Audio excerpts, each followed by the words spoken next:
Emotional right now. Now, when this all started, I guess sometime before 7 this morning, again, that victim is said to be a 21-year-old male. He is identified as Casey Harvey. That's the victim's name that coroners just gave us on the scene. Again, it's still all developing right now. Several family members on the scene. Deputies here investigating the apartment. If you look to your left of your screen, that's the building where this happened at, building number B at the Rockland Apartments here on Recreation Road. You can see those deputies making their way into the apartment to assess the crime scene. The coroner's office is here as well. They will be removed. This semi-truck full of gasoline out here was traveling southbound on Highway 87, and it hit a van that was carrying 5 people, and now one of those people has passed away due to this wreck. And you can see by the state of the truck that this was a very severe accident. One person has already been airlifted to the hospital by helicopter. And the others are also at the hospital, and we don't know the extent. In school, they're getting a handshake. Hey there, good morning. A handshake and a greeting from every teacher and members of the community. They encourage the young students, the guys rather, to wear bow ties or a tie, and the young ladies wear pearls.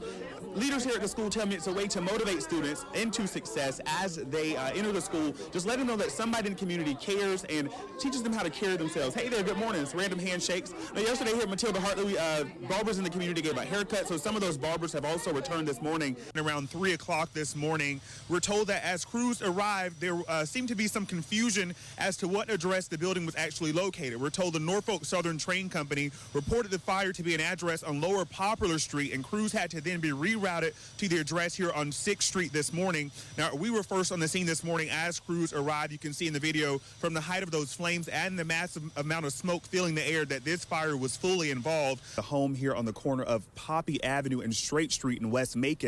They say upon arrival, they found a male victim with 2 gunshot wounds to his chest. This morning, that victim is identified as a black male in his mid-20s to mid-30s, and no other information is available at this time as the coroner of Bibb County, Leon Jones, is working. Listening to you, my friend.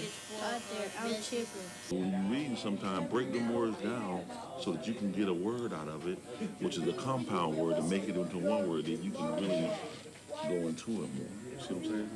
You can sound it out better. We just run the program over here and hope that we can build on the literacy of kids by helping them read books while we cut their hair. Can you find the number 1 on this page? I like how I feel because when I'm at school, I can get on accelerated reading. What type of book did you They get, saw a beaver who Little Chip. All right, Little Chip. You gonna read that Little Chip and Cookie Butter?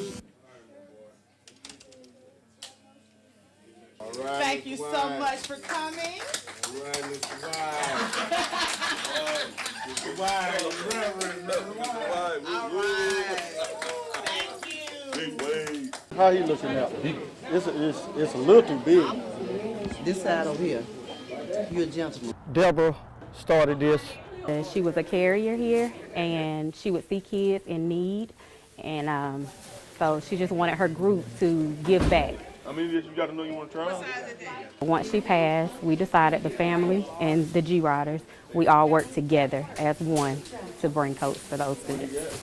You like that one better? All right, we're going to go with that one. That's your brother right there, ain't it? You and y'all are just alike. We had enough coats to make sure that when the kids come in, they left out and they were comfortable and they actually enjoyed or loved the coat that they had on. It's just a great honor, and we're going to continue to do it in her honor. I know that my mom is looking down and that she is just enjoying every moment of it. Her legacy is continuing on. 1, 2, 3. All right. And one more. You got to do with the G-Ride.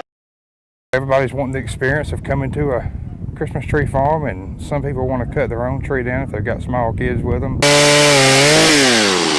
we go run? Or 2? No, stay here and help me do this. We normally tie them down ourselves.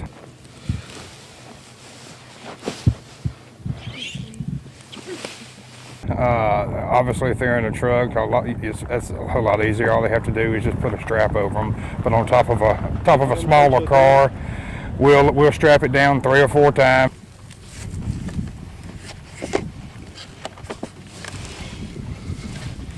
Follow me. Usually putting the butt of the tree facing forward. top of the tree to the rear of the car. Professionals here, you know, tying it down and all is probably the way to go. I wouldn't try to do it yourself if you don't know what you're doing.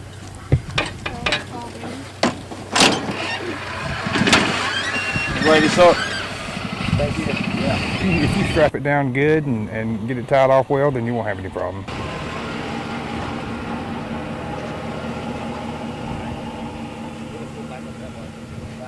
The Georgia Bureau of Investigation says close to 2,000 rape kits containing evidence from sexual assault cases statewide await testing. A state law passed in 2016 now requires kits waiting to be tested to be turned over to the GBI Crime Lab. The GBI started processing roughly 3,000 kits last summer. Today, spokesperson Nellie Miles says the agency continues to make progress. Since that particular point, we've been working on a series of plans to try to work those kits and bring that number down.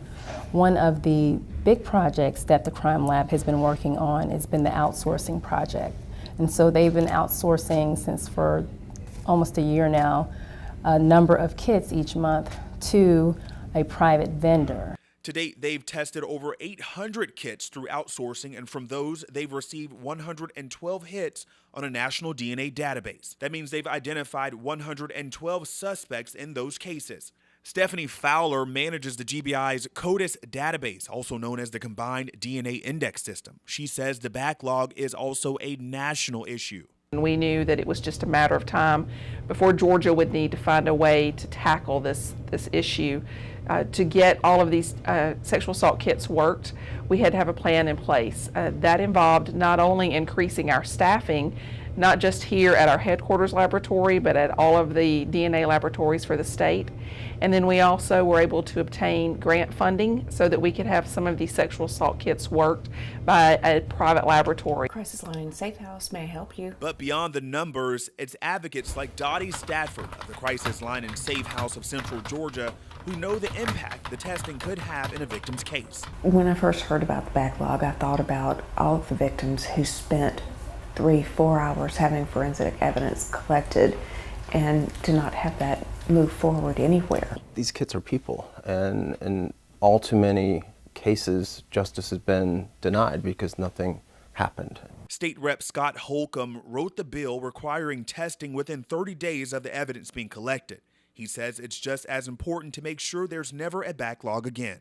It's not enough to just test the kits. We need to then take the information that is found and bring cases. The GBI says while the need is great, accuracy also plays an important role in the process. It is just very important whenever you're dealing with any type of evidence that's needed to be able to adjudicate a case. It's important for us that we are able to get that done in a timely manner without sacrificing the quality of the work. Between backlogged and new cases, right now there are more than 200 rape kits waiting to be tested from cases across Middle Georgia. GBI plans to have testing completed on the backlog of kits by June of 2019.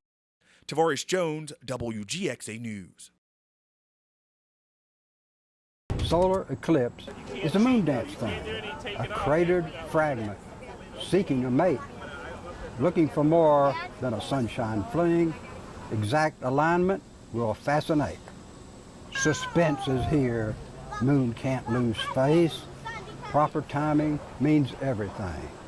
Hurry and find the just right place. Such a tingling makes me sing. Moon converges just on cue with a sultry, sexy beat.